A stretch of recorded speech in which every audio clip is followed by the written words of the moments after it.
Bienvenue à tous pour une nouvelle plongée au cœur d'un sujet captivant.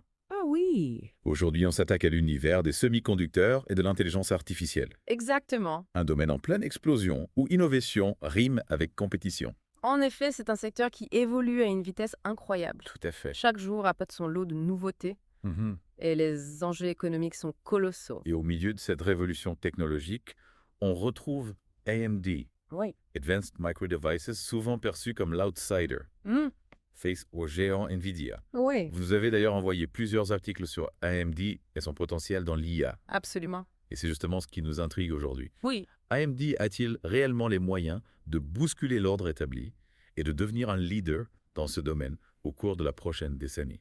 c'est une question qui mérite d'être posée. Oui. AMD a connu des périodes difficiles, mais l'arrivée de Lisa Su à sa tête en 2014 a marqué un véritable tournant. L'effet Lisa-Su, comme on l'appelle, a effectivement joué un rôle majeur dans le redressement spectaculaire de l'entreprise. Oui. Mais au-delà de sa personnalité, quelles ont été les décisions stratégiques qui ont permis à AMD de passer du statut d'entreprise en difficulté à celui de concurrent sérieux face à Intel et maintenant potentiellement face à Nvidia? Lisa Su a su prendre des décisions audacieuses. Elle a d'abord stabilisé l'entreprise et redynamisé les gammes de produits. Oui.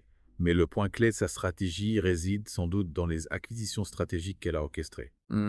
L'acquisition des Xilinx en 2022 pour la somme colossale de 49 milliards de dollars en est l'exemple parfait. 49 milliards de dollars, c'est un investissement énorme. Oui, on imagine qu'AMD voyait plus loin que le simple rachat d'un concurrent. Tout à fait. Quels étaient les véritables enjeux stratégiques derrière cette acquisition? Y avait-il un risque pour AMD de miser une telle somme sur une seule entreprise? Absolument. L'objectif principal derrière le rachat de Silence était de mettre la main sur une technologie qu'AMD considère comme essentielle pour l'avenir de l'IA, D'accord. les FPGA. Les FPGA. Oui, Pourriez-vous nous éclairer sur cette technologie et nous expliquer en quoi elle est si cruciale pour l'IA?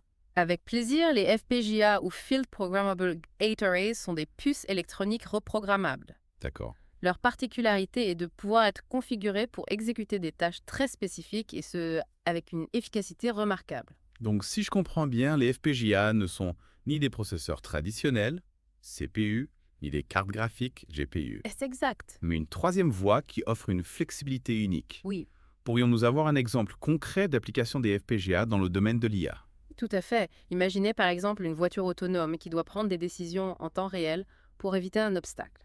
Hmm, Les FPGA sont capables de traiter les données des capteurs et d'exécuter les algorithmes d'IA nécessaires à la prise de décision beaucoup plus rapidement qu'un GPU. C'est ce qui les rend si intéressants pour l'inférence, c'est-à-dire l'utilisation de modèles d'IA dans des applications concrètes. D'accord, donc les FPGA sont plus performants que les GPU pour certaines tâches d'IA, notamment celles qui nécessitent une grande rapidité d'exécution. Oui. Mais est-ce que cela suffit à expliquer l'engouement d'AMD pour cette technologie? L'engouement s'explique aussi par le potentiel de marché des FPGA. Avec le rachat de Xilinx, AMD contrôle désormais environ 80% du marché des FPGA. Ah oui? Or, ce marché dans le domaine de l'IA est estimé à 200 milliards de dollars d'ici 2030. Oui. On comprend mieux l'intérêt d'AMD. Effectivement, 200 milliards de dollars, ça donne le vertige. Oui. Mais est-ce que miser sur les FPGA est la seule stratégie d'AMD pour s'imposer dans l'IA? Non, AMD ne se limite pas aux FPGA. D'accord. Contrairement à Nvidia, qui est très dépendant des GPU pour centre de données AMD, a mis en place une stratégie de diversification beaucoup plus large. C'est une approche qui peut paraître plus prudente. Pourrions-nous détailler cette stratégie de diversification et voir comment elle se traduit concrètement pour AMD? Bien sûr, AMD est présent sur plusieurs fronts clés, d'une part dans le domaine des centres de données où ils concurrencent directement Nvidia avec leur propre GPU, Oui. d'autre part sur le marché des PC et des consoles de jeux où ils fournissent processeurs, CPU et cartes graphiques. D'accord. Enfin, ils s'attaquent au secteur des solutions embarquées en tirant parti des FPGA de Xilinx pour des applications dans des domaines variés comme les télécommunications ou l'aérospatiale. Donc si je comprends bien, AMD se prémunit contre les fluctuations de marché unique en étant présent sur plusieurs secteurs à la fois. Oui, c'est exact. C'est une approche intéressante, mais n'est-ce pas aussi un risque de se disperser et de manquer de concentration sur un domaine précis? C'est une question pertinente. La diversification peut effectivement comporter un risque de dispersion. Cependant, dans le cas d'AMD, elle leur permet de toucher un public plus large et d'amortir les chocs potentiels sur un marché spécifique. Hmm. De plus, leur expertise dans les CPU et les GPU leur donne une base solide pour s'attaquer à d'autres secteurs comme l'IA, où ces technologies sont également utilisées. Revenons justement à l'IA, on a beaucoup parlé des FPGA et de l'inférence. Oui, Mais est-ce qu'AMD peut réellement rivaliser avec NVIDIA qui domine le marché de l'entraînement des modèles d'IA, un marché gourmand en puissance de calcul? c'est là qu'intervient la stratégie d'AMD plutôt que de se lancer dans une course effrénée à la puissance brute face à Nvidia. Ils ont choisi de se concentrer sur le marché de l'inférence, D'accord? qui est en pleine expansion. Lisa Su, la PDG d'AMD, a même prédit que l'inférence deviendrait à terme un marché bien plus important que l'entraînement des modèles d'IA. C'est une affirmation audacieuse. Mais sur quoi se base-t-elle pour faire une telle prédiction? Et surtout, est-ce qu'AMD a réellement les moyens de ses ambitions?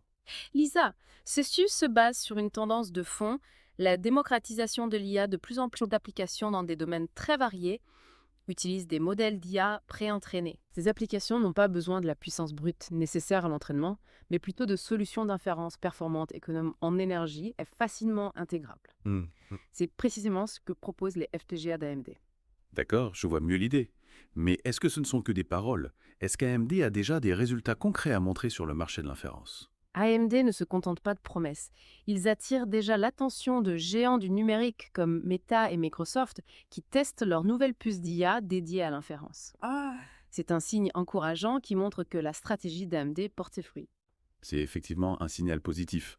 Cependant, il faut admettre que la performance boursière d'AMD ces dernières années n'a pas été aussi spectaculaire que celle de Nvidia. C'est vrai. Comment expliquer ce décalage? Est-ce que le marché a du mal à percevoir le potentiel réel d'AMD? C'est une hypothèse plausible. Il est possible que le marché sous-estime le potentiel d'AMD, notamment sur le marché de l'inférence, malgré une performance boursière relativement stable.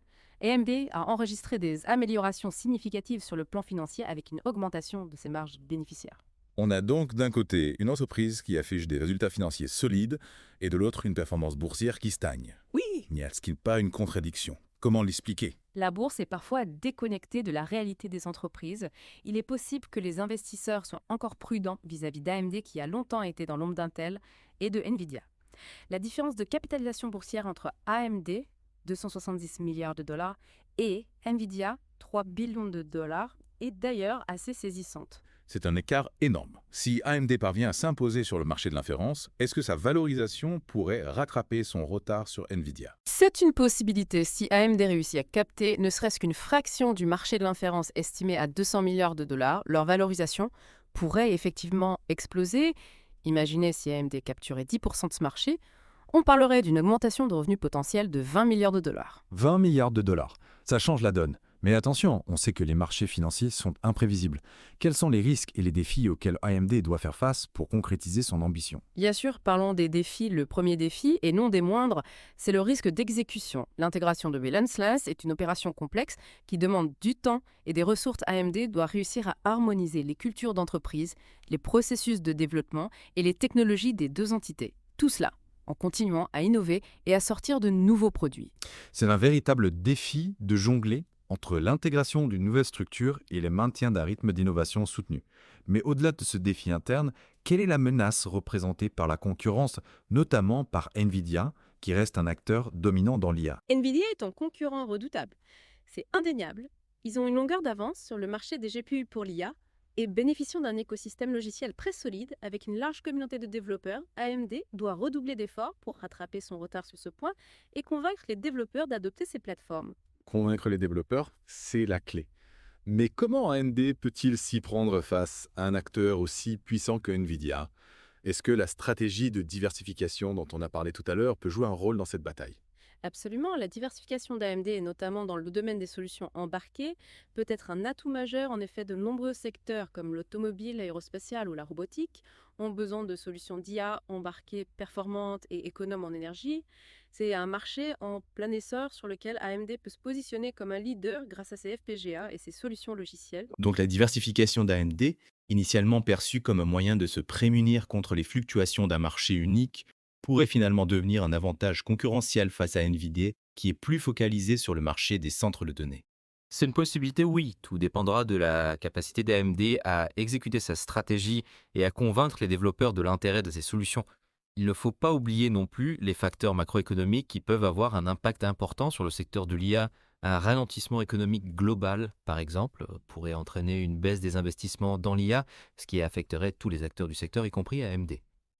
C'est vrai, le contexte économique est un élément crucial à prendre en compte, mais au-delà des chiffres et des stratégies, il y a un facteur humain qui a joué un rôle majeur dans le retour en force d'AMD.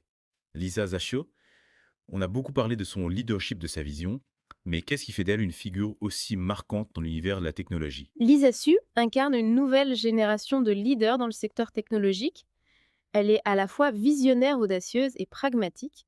Elle a su insuffler une nouvelle dynamique à AMD en encourageant l'innovation, la prise de risque et la collaboration entre les équipes. Son parcours en tant que femme, ayant gravi les échelons d'une entreprise technologique jusqu'à en prendre la tête, est également une sorte d'inspiration pour beaucoup. C'est vrai qu'elle est devenue un modèle pour beaucoup de jeunes, et notamment pour les femmes qui aspirent à une carrière dans l'industrie technologique. On a l'impression qu'elle a réussi à créer une véritable culture de l'innovation chez AMD. Ce n'est pas chose facile dans un secteur aussi compétitif et où les cycles de développement sont si rapides. C'est l'un de ses grands mérites et Lisa Su a su instaurer un climat de confiance et de liberté créative au sein d'AMD. Les ingénieurs et les chercheurs sont encouragés à proposer de nouvelles idées, à expérimenter et à sortir des sentiers battus.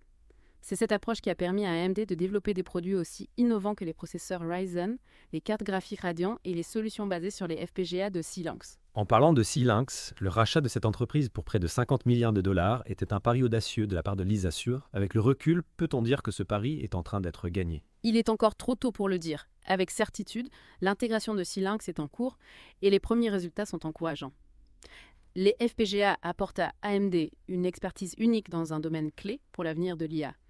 L'inférence de plus, ils ouvrent la porte à de nouveaux marchés comme l'edge computing, les solutions embarquées pour l'automobile ou encore l'aérospatiale. On a vraiment l'impression que l'ISEOS voit les choses en grand.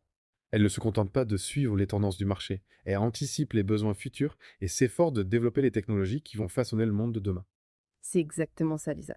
Suba a une vision à long terme et elle met tout en œuvre pour la concrétiser. Elle est convaincue que l'IA va transformer en profondeur de nombreux secteurs et elle veut qu'AMD soit un acteur majeur de cette révolution. Voilà, une ambition qui force le respect. Et c'est sans doute ce qui rend l'histoire d'AMD si fascinante à suivre.